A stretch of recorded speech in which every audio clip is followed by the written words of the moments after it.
Arthritis एक ऐसी problem है जिससे कोई भी बच नहीं सकता है या बचा नहीं है। हर घर में हम देखते हैं कि कोई ना कोई ऐसा मरीज़ होता है जिसको जोड़ों के दर्द की प्रॉब्लम होती है। I am doctor Preeti Chhabra, senior consultant Ayurveda, sir Gangaram hospital and director Shri Krishna super speciality institute of Ayurveda, Janakpuri. और अगर आप सभी जानना चाहते हैं कि आयुर्वेद से किस तरह से हम आर्थराइटिस को पहचान सकते हैं, उसको प्रिवेंट कर सकते हैं और उसको पेन रिलीफ किस तरह से ले सकते हैं, तो इस वीडियो को अंत तक ज़रूर देखें। सबसे पहले ये जानना ज़रूरी है कि आर्थराइटिस कैसे प्रेजेंट करता है और हमें क्या देखना चाहिए, कैसे हम जानेंगे कि हमें आर्थराइटिस है। तो the first cardinal symptom is pain in the joint. Body एक अलार्म रेज करती है कि कहीं ना कहीं दिक्कत है, तकलीफ़ है। तो the first commonest symptom of arthritis is pain in a particular joint.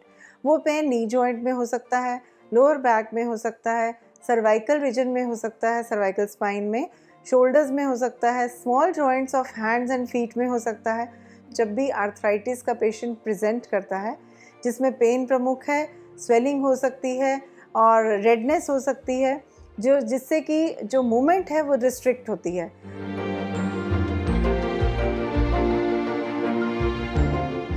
Ayurveda में बहुत सारी ऐसी मेडिसिन्स हैं, सिंगल ड्रग्स हैं, हर्ब्स हैं, जिनको हम यूज़ कर सकते हैं as immunostimulants, immunomodulators, anti inflammatory medicines. इसमें बहुत कॉमनली जो हमारे घरों में उपलब्ध रहती है वो है हल्दी, यानी टर्मरिक। हल्दी को यदि आधा चम्मच की मात्रा में दूध में बॉईल करके और उसको सुखोष्ण यानी थोड़ा कोसा या हल्का गर्म मात्रा में गर्म करके लें रात को सोने के समय, तो बहुत अच्छा जॉइंट्स के लिए पेन रिलीवर का काम करता है। इसके अलावा अदरक यानी जिंजर का प्रयोग भी बहुत लाभदायक होता है। इसको आप थोड़े से ब्लैक पेपर्स यानी काली मिर्च और हनी यानी शहद के साथ मिक्स करके लें तो भी बहुत अच्छी तरह से जॉइंट पेन में हम रिलीफ दे सकते हैं।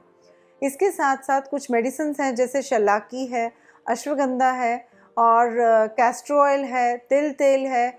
इनका ऑयल्स का लोकल एप्लीकेशन और अश्वगंधा और जो शिगरू है जिसको सहीजन भी बोलते हैं, इसके साथ इनका ओरल कंजम्पशन करके, मेथी दाना है, इनको ओरली लेके भी हम बहुत अच्छी तरह जॉइंट इन्फ्लेमेशन को और जॉइंट पेन को रिलीफ दे सकते हैं। साथ साथ कुछ टिप्स भी बताना चाहूँगी जो हम यूज़ कर सकते हैं। जैसे हम गेहूं की चपाती बनाते हैं, उसको एक साइड से सेक के दूसरे साइड पे आप कैस्टर ऑयल, तिल या फिर इसके साथ साथ हल्दी ऐड करके आप इसका एक पुलटिस जैसा बना के उस जॉइंट को कवर कर लें और उसके बाद उस पर पट्टी बांध के रखें, तो अभी हम देखते हैं कि बहुत अच्छी तरह से जॉइंट में के स्वेलिंग में भी रिलीफ मिलता है और पेन में भी रिलीफ मिलता है। जॉइंट मूवमेंट जो रिस्ट्रिक्टेड थी वो भी जॉइंट ऐसे लगता है कि ओपन अप हो गया। इसके अलावा सेंधा नमक को गर्म पानी में डाल के उसकी टकोर करें या फिर जॉइंट को उसमें डिप करें और उसके बाद उसको अच्छे से वाइप करके आप कैस्टर ऑयल या तिल ऑयल की यानी अरंडी का तेल या तिल ऑयल की, जिसको हम सिसमी ऑयल भी बोलते हैं, उसको हम अप्लाई करें और उसके बाद हल्की सी क्रेप बैंडेज, बहुत टाइट नहीं होनी चाहिए, हल्की सी crepe bandage without lot of pressure उसको कवर कर लें जॉइंट को, जिससे कि वो एकदम ही शीत वायु के संपर्क में ना आए और अदरवाइज़ जॉइंट पेन कई बार बढ़ भी जाता है। उसको अप्लाई करें और आप देखें कि रेगुलर अप्लाई करने से काफ़ी हद तक जॉइंट इन्फ्लेमेशन और जॉइंट पेन में रिडक्शन होता है। अगर किसी पेशेंट जो कि डायग्नोज्ड है रूमेटॉइड आर्थराइटिस का, आरए फैक्टर पॉजिटिव है उनका और उनकी स्वेलिंग है रिस्ट जॉइंट में, तो ऐसे में क्या करना चाहिए?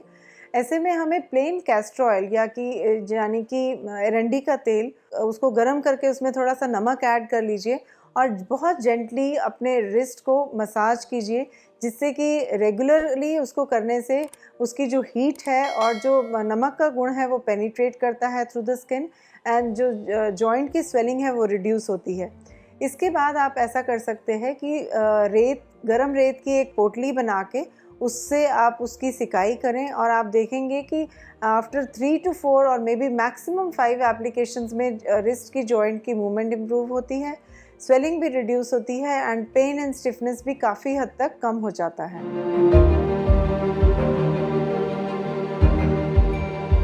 रूमेटॉइड आर्थराइटिस में क्या क्या खाना चाहिए ये बहुत स्पेसिफिक है और आयुर्वेद इसके लिए बहुत अच्छी गाइडलाइंस ले डाउन करता है, जिसमें बताया जाता है कि जिन भी चीज़ों से कफ पड़ता है या आम संचय होता है वो चीज़ें अवॉइड करनी चाहिए, जैसे उड़द की दाल, चावल, राजमा, अरबी, भिंडी, आलू, इन सब चीज़ों का परहेज़ रखना चाहिए।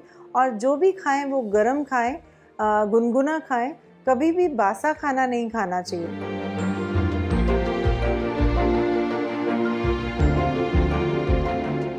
नी जॉइंट्स का जो पेन है वो मोस्ट कॉमनली ऑस्टियोआर्थराइटिस के कारण होता है। तो नी जॉइंट्स के पेन के लिए बहुत ज़रूरी है कि हम नीज़ के लिए जो अप्रोप्रिएट फिजियोथेरेपी है वो करें। और इसके साथ साथ आयुर्वेद में एक डोमेन है पंचकर्म का। पंचकर्म एक ऐसी विधा है जो कि बहुत अच्छी तरह से डिजेनरेटिव प्रोसेसेस को कंट्रोल करती है, एजिंग को अरेस्ट करती है और स्पेसिफिकली जॉइंट्स के लिए बहुत बहुत इफ़ेक्टिव है। और हम जॉइंट्स के लिए, जैसे नी जॉइंट्स के लिए पर्टिकुलरली जानु बस्ती बहुत इफ़ेक्टिव है, जिससे कि हम एक तरह से साइनोवियल फ्लूइड को रिप्लेनिश कर सकते हैं, कोशिश कर सकते हैं इस चीज़ की, और प्रॉपर ल्यूब्रिकेशन देके जॉइंट की जो मूवमेंट है वो बहुत फाइन मूवमेंट और बहुत स्मूथ मूवमेंट हो, इसके लिए प्रयास कर सकते हैं।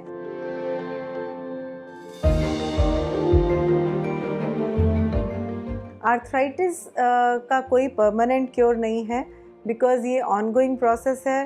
पर यस, इसको हम बहुत अच्छी तरह कंट्रोल कर सकते हैं by virtue of dietary modifications, by virtue of good lifestyle and by virtue of medication. Ayurveda में किसी भी चीज़ को हम एड्रेस करते हैं, किसी भी इशू को एड्रेस करते हैं, तो हमारे पास 3 ऑप्शंस होते हैं, आहार, विहार और औषध। तो आहार यानी डाइटरी मॉडिफिकेशंस आप इंश्योर कीजिए कि आपकी डाइट जो है वो होलसम है, बैलेंस्ड है, उसमें कैल्शियम सप्लीमेंट्स प्रॉपर जा रहे हैं, और अगर जा भी रहे हैं तो आप इन्वेस्टिगेट करके ये इंश्योर कीजिए कि वो एब्जॉर्ब भी हो रहे हैं, जिससे कि आपकी जॉइंट एंड बोन हेल्थ को मेंटेन करने में हेल्प मिल सके। इसके साथ साथ regular exercising schedule, because calcium channelisation के लिए एक्सरसाइज बहुत ज़रूरी है। आजकल बहुत देखा जाता है कि sedentary lifestyle is the most commonest way of living. तो regular exercise, yoga and pranayama has to be included in your daily routine. जब भी हम एक्सरसाइज करते हैं, हमारे जॉइंट्स मूव करते हैं, तो फ्रिक्शन के कारण एक पर्टिकुलर क्वांटिटी में हीट प्रोड्यूस होती है, और ये हीट इफ़ेक्टिव होती है साइनोवियल फ्लूइड की थिकनिंग को प्रिवेंट करने में।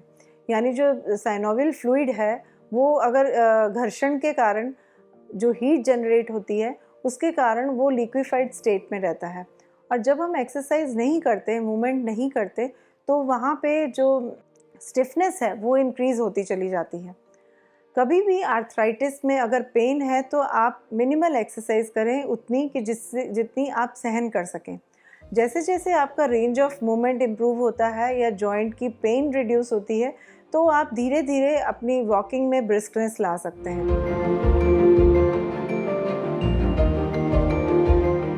प्रिवेंशन का एक सबसे पहला सूत्र यह है कि हम एक आइडियल बॉडी वेट मेंटेन करें, ओबेसिटी को कंट्रोल में रखें, मोटापा ना बढ़े, क्योंकि पूरी जॉइंट्स पे हमारे जो शरीर का भार है उसका प्रेशर रहता है, तो वो प्रेशर हम जॉइंट्स को ना दें, ऐसी हमारी कोशिश रहनी चाहिए। उसके लिए ज़रूरी है कि हम एक बैलेंस डाइट लें, जिसमें ओमेगा 3, ओमेगा 6 फैटी एसिड्स हों, नट्स हों, प्रोटीन्स हों, गुड क्वालिटी प्रोटीन्स पे हम फोकस करें, और जो भी बाहर का जंक फूड है, कार्बोनेटेड ड्रिंक्स है, इन सब चीज़ों को हम अवॉइड करें। इस तरीके से हम अपने जॉइंट्स की आर्थराइटिस को प्रिवेंट कर सकते हैं या प्रोलॉन्ग कर सकते हैं इन द लॉन्ग रन।